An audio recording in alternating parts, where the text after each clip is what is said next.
मैं ये कहता हूँ कि आज का पाकिस्तान जिस हालत को पहुँचा है, इसमें हम सहाफ़ी सबसे बड़े मुजरिम हैं। और मैं ये अर्ज़ करना चाहता हूँ कि यहाँ 11 अगस्त 1948 की जो तकरीर थी वो अखबारों में क्यों शाया नहीं हुई, अखबारों में उसका मतलब क्यों शाया नहीं हुआ, किधर थे एडिटर, किधर थे सहाफ़ी। मैं ये पूछना चाहता हूँ कि जिस दिन गुलाम मोहम्मद ने पहली असम्बली तोड़ी, उस दिन सारे अखबारों ने तारीफ़ के एडिटोरियल क्यों लिखे? कौन सी आज़ादी थी ये? आप उस वक्त भी टोडी थे, आज भी टोडी हैं, हम भी टोडी हैं। तो बात यह है कि ये मुल्क ऐसे ही आज उन हालात तक नहीं पहुंचा। मैं ये गुजारिश करना चाहता हूं कि जिस दिन अयूब खान का मार्शल लॉ लगा, बदकिस्मती से उस दिन किसी एक अखबार के एडिटोरियल में उसको कंडेम नहीं किया गया, सब ने उसको वेलकम किया। क्यों किया?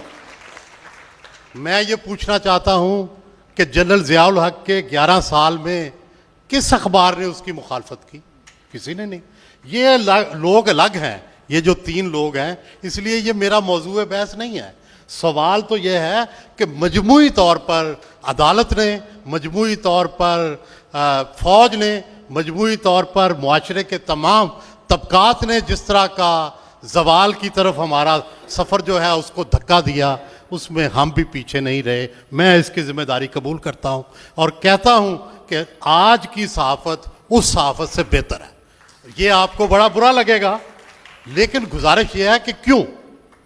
सवाल ये है कि आज आपको हर नुक्ता नज़र मिल जाता है, सोशल मीडिया पे मिल जाता है, मीडिया पे मिल जाता है। उस वक़्त सिर्फ एक नुक्ता नज़र मिलता था जो हुकूमत चाहती थी, जो एस्टेब्लिशमेंट चाहती थी। आज आपको अपनी मर्ज़ी का चैनल, अपनी मर्ज़ी का सोशल मीडिया, आपको मुख्तलिफ आरा अगर आप देखना चाहें तो वह सब मुयस्सर है। तो मैं समझता हूँ कि डाइवर्सिटी ऑफ व्यूज़ जो है और मुख्तलिफ आरा, वो ज़्यादा बेहतर आज़ादी है बजाय सिर्फ एक नुक्ते की आज़ादी कि आप एक ही राग गाएं, आप एक ही साज बजाएं, आप एक ही गाने के बोल दोहराएं। नहीं, मुख्तलिफ गाने, मुख्तलिफ साज, मुख्तलिफ राग, जो आपको अच्छा लगता है वो सुन लें, आपके पास वैरायटी मौजूद है।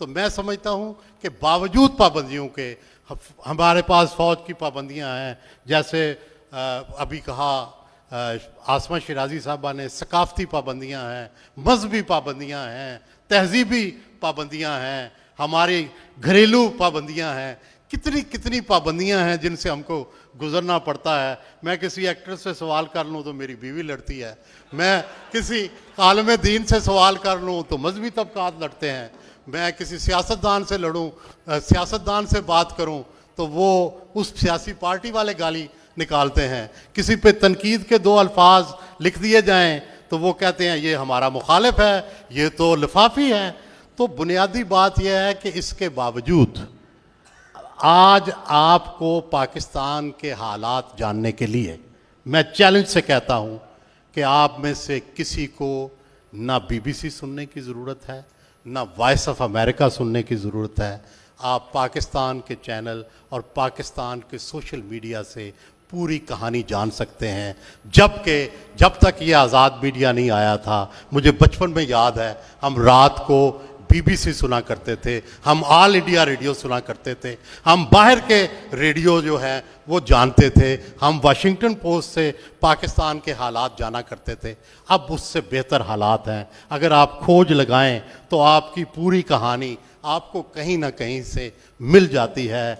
278 लाशें हैं या 10 लाशें हैं, अगर आप चाहें तो आप तहकीक कर सकते हैं कि कौन कितना झूठ बोल रहा है। आप ये अगर चाहें तो इसी मीडिया से आप तलाश कर सकते हैं कि रबड़ की गोलियां चली या असली गोलियां चली, क्या हुआ, जो हमारी सबसे बड़ी मलका और हमारी रूहानी रहनुमा हैं, क्या वो वहीं खड़ी रहीं या वहाँ से चली गई, ये भी आपको आसानी से पता चल सकता है। आप जेल में बैठे शेर के हालात जानना चाहते हैं या आप GHQ के पीछे छुपे किसी के बारे में जानना चाहते हैं, वो भी आपको कहीं ना कहीं फील पाकिस्तान में आपको मिल सकती है। तो बुनियादी बात यह है कि आप आज की सहाफ़त को बुरा ना कहें।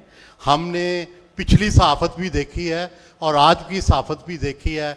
पिछली सहाफ़त के ये रोशन सितारे तो हमारे आइडियल हैं, लेकिन जो गुमराह सितारे थे उनको हम मुस्तरद करते हैं, और वो मेजॉरिटी में थे, ये तो चंद थे, ये तो चंद थे, तो इनको ये चंद जो थे इनकी तो चलती नहीं थी। तो भाई आज मेजॉरिटी अब लोग जो हैं वो अपनी ओपिनियन का इजहार करते हैं, चाहे उन्हें गालियां निकालें, चाहे उन्हें जेलें भेजें। और आज का मीडिया पहले से बहुत बेहतर है, पहले के सहाफ़ियों से बहुत से आज के सहाफ़ी बेहतर हैं, लेकिन हम कोई आइडियल नहीं हैं, हम कोई फरिश्ते नहीं हैं, हम कोई सबसे अच्छे नहीं हैं, हम भी उसी तरह के हैं जैसे आप हैं। बस अपने आप को देख लें और हमें देख लें, बस हम वैसे ही हैं।